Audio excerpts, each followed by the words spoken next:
The sudden arrival of a horseman on a Friday afternoon electrified New Haven.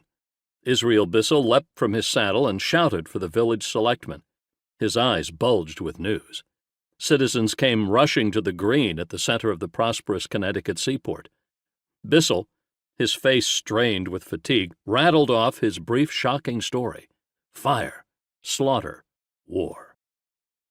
Stupid with excitement, he had been riding from Massachusetts since Wednesday morning, 40 miles to Worcester, pushing his horse so hard that the animal dropped dead on arrival. Pounding southward on a fresh mount, he had alerted all those along the dusty roads. Into Connecticut all night along the coastal post road, throat raw from screaming his warning to every village and farm. To arms! To arms! He pulled from his shirt a statement by Joseph Palmer of the Massachusetts Committee of Safety. 2 days earlier, on April 19th, British General Thomas Gage had sent 1,000 redcoats marching westward from Boston. At Lexington, they confronted a company of our colony militia in arms, upon whom they fired without any provocation and killed 6 men and wounded 4 others. The words flashed through the crowd.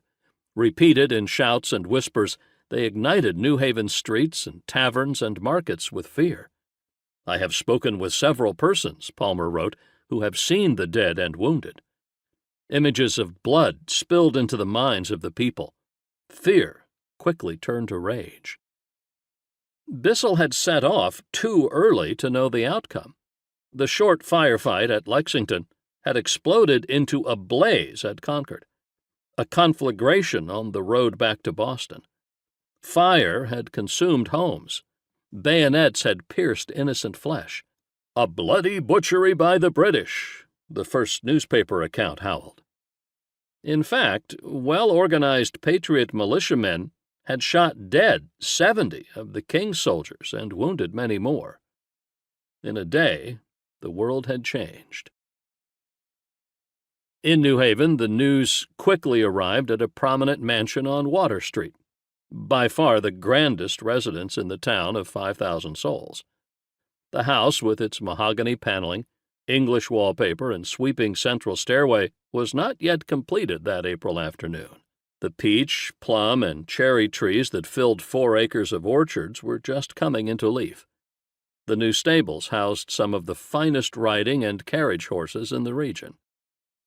The owner, Benedict Arnold, was a 5th-generation American of Puritan stock. His great-great-grandfather, also Benedict, had been governor of Rhode Island. 1,000 mourners had attended his funeral a century earlier.